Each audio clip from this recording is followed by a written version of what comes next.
Let's go ahead and bring her up. All right. Teresa. Chair brings up Teresa May.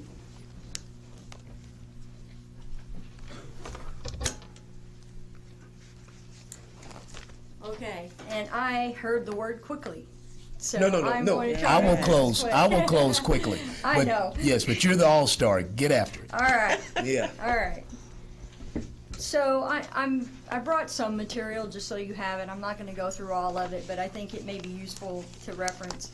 Chairman, you did a great job of laying out the problem at the state jail, and this was something that was looked at very much in depth in Harris County a few years ago when we took on a challenge to address our jail population. And we did find out that this particular group of individuals were sitting in jail up to 4 months and, you know, just waiting for the case. And most of those individuals sitting in jail were back time. And they were getting their back time credit, doing a short stint in state jail, and the recidivism was very high when they came back. They really weren't getting what they needed. So for us, it was important to work on this population for a few reasons. I mean, one, you know, it was a substantial cost to the local taxpayer, yes. It was also a substantial cost to the state to address it. There was also huge racial and ethnic disparity in the numbers. Right. So we took all of this on, and we started, you know, several programs, and one I'm going to talk about today is the pretrial diversion program for first-time arrest for a state jail felony. We concentrated on PCS less than a gram initially, and our current DA expanded that to 1 to 4 grams, and it also includes prostitution cases. Here's what I can tell you. I shared some of the data that's on this chart with my leadership and stakeholders in Harris County, and you can't help but really know that you have to do something when you see this. And Chairman, this is new data. I'd had a chance to look at what was going on with first-time arrest for a state jail felony. And this is prior to implementation of our program, but it also is in relation to people who are not being targeted by the pretrial diversion program right now. What I found out in looking at it, that 80%, well, I'm sorry, let me skip over that. 80% of all of the state jail felonies before we started these programs were taking time.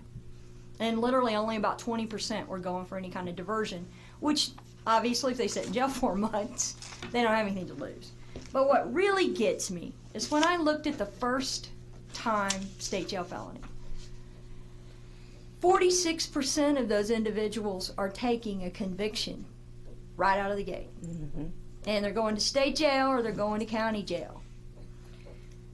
And then I asked my staff to do a little study for me, and what I found out is if they take that conviction on the first go, 86% of those individuals are going to take the felony on the second conviction. And it continues this cycle all the way out. We looked out 5 years. It doesn't get better. What concerns me greatly is, and people have talked about this today, the collateral consequences of a felony on your record are extensive. Really? And it was a no-brainer to me if we could work with our district attorney and our stakeholders in Harris County for our DA to offer our individuals a chance to have a pretrial diversion. It's 1 year program, so it's doable. And have the opportunity to complete what they need to get themselves back on track and get this case dismissed. And we implemented that initially starting in 2016 with a smaller group, and it's continues today. And I'm working, you know, closely with our DA to expand even beyond what we're doing now. It has had an incredible impact. We've had about a 90% successful completion rate. That means they're not getting arrested. You know, they're not having to go ahead and pursue the charge and put them on even deferred. Individuals are able to do this. This bill is very important for a few reasons, though. This isn't working by accident. There's actually a very methodical approach that we do to make sure that we treat people the way they need to be as individuals. We assess them, and there's a lot of information that kind of goes through this in here. Some of this you've heard before, so I'm not going to rehash everything. But we do the Texas Risk Assessment System on every single individual. We also do additional assessment if that is needed, if mental health and substance abuse issues are there. We are seeing a substantial number of opiate addiction, also addiction to fentanyl, and I will tell you this is crossing demographics. Yeah. Even in first-time arrest. When we did our risk assessment, it was interesting. Talking to my judiciary, most people think, first-time arrest for a state jail felony, your risk to continue to get in trouble, it's always going to be low. Well, it's not. When we looked at the risk data on it, what we found out is about 80% of the first-time arrest are actually scoring up in the moderate to high range for risk. Now, here's what that means. What that means is they have a lot of things we need to work on. It doesn't mean they don't need help. It doesn't mean that we don't want to work with them. It means that we need to work with them. we need to help them with their mental health issues, their substance abuse issues, their employment, all of those things that are getting them in trouble. And a lot of times it has to do with their friends and the peers and those individuals they don't need to be back, involved with. So anyway, we've had a lot of success of getting it on track. It works because we are doing the risk needs responsivity model. That is something that's supported by the state and that my colleagues do throughout the state. It is supported by standards. You can also see just a reminder of the outcomes since we've been working very hard at this along with our docket. On these two charts, the red lines show what Harris County has done in terms of, these are our total state jail commitments by fiscal year. This is everybody. So if you look at the red lines, we brought them way down. Way down. That is no accident, and that is continuing. And let me know, this started well before Harvey. Okay. Okay? So we're continuing this work, and thank God we were doing this even after Harvey. So a few things that I just want to make a point on, and I'm going to shut up because my colleagues are going to throw me out of here, Chairman. I love the fact that the bill provides the framework to ensure that there are standards set for pretrial diversion programs being offered. It's very important that it continue with an evidence-based model.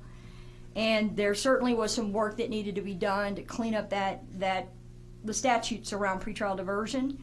I like the fact that the bill adds in monitoring, so it's very transparent what we are doing.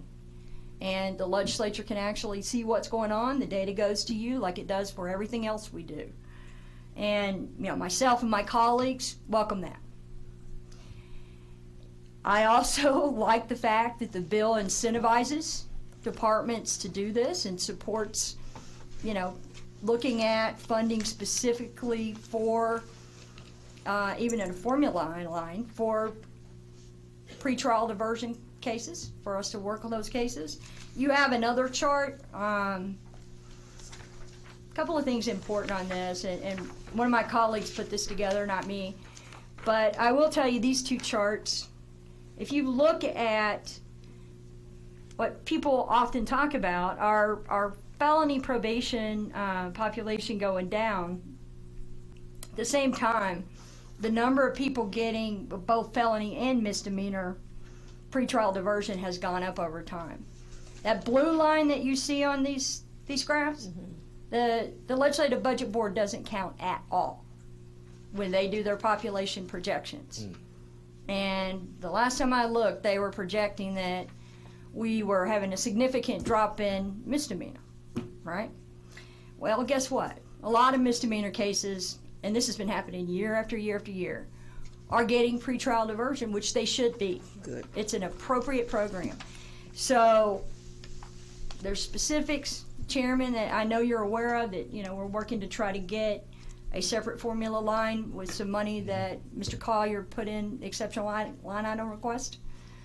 That's really important because that will reward the departments that are doing this work in the counties, and that will help us offset the fact that it's just, we have an outdated formula right now for our basic supervision. So with that, I just want to say, you know, great bill. Thank you for filing this for us. And any questions? Any questions? Reverend Sherman. Yes, thank you. You know, I appreciate you being here, because I thought you'd be looking at Brexit or something like that. I've heard that quite a bit. Okay, all right. Thank God I don't have an H in my name. Yeah. Okay. What are some of the concerns? You talked about what you like about this bill, but what are some of the concerns that you may have regarding the bill? I really don't have concerns about the bill. I think it's well done. We've been working with Chairman White on this bill, and actually we went to him, and we certainly are working on the Senate side as well on it. And you know, I think it's our group of probation directors getting together and realizing that this is something that's important. It works. It addresses a problem, and honestly, there are problems that the bill is addressing that need to happen. And that was, there really weren't standards around pretrial diversion programs. And so we've seen a lot of variations from even groups outside of probation that really, you know, may or may not be doing what they need to do. So this helps really pull that together. And if we're going to do this, we need to do it right.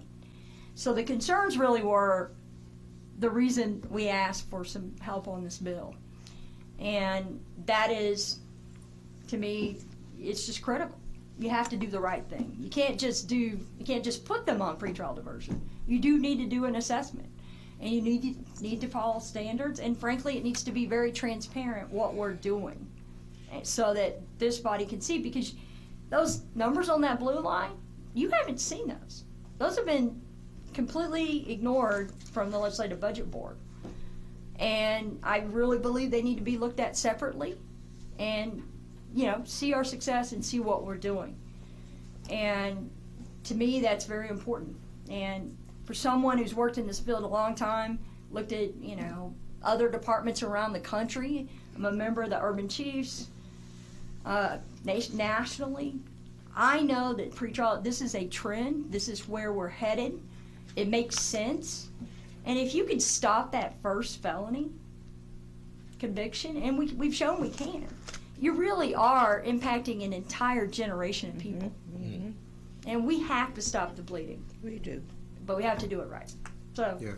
Well, I know in Dallas County we're also doing this as well with great success.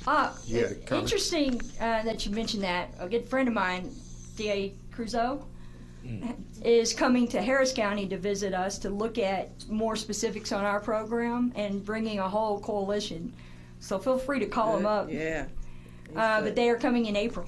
And Dallas is starting to do more. And with John coming in, I think you're going to see Judge Crusoe or D.A. Crusoe.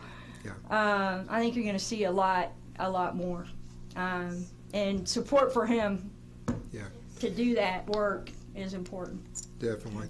I think really the basis of my question regarding was there anything about the bill that you saw as a negative was really to ensure that we didn't have unintended consequences. You're already doing this. Right. And sometimes you will put restraints on what is an innovative approach to mitigating this and changing the trajectory of someone's life, providing more hope for them in the future.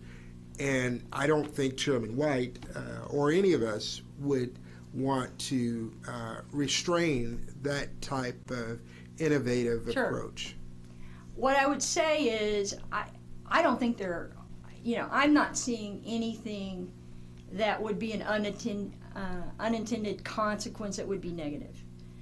What I do know for a fact is once Harris County started doing this, and a lot of my colleagues have been doing pretrial diversion, there is a significant need, and this is a problem, to clean up the statute and get standards around these programs to make sure that they're doing it right. And I believe that the consequences of not passing this bill is greater, much greater. I think it will help. I've talked to Judge Crusoe about it, talked to several people about the bill, so have my colleagues around the state. This is something that's been needed for a while. Once we started really showing what we're doing, the chairman's been listening to us, and like I said, I think the consequences are going to be there if we don't get this cleaned up and on track. Very well. And this does not limit the capacity? No. Okay. No. Thank you. No. It does not. Any other questions? Thank you. All right. Thank you. Chair calls Doug Smith.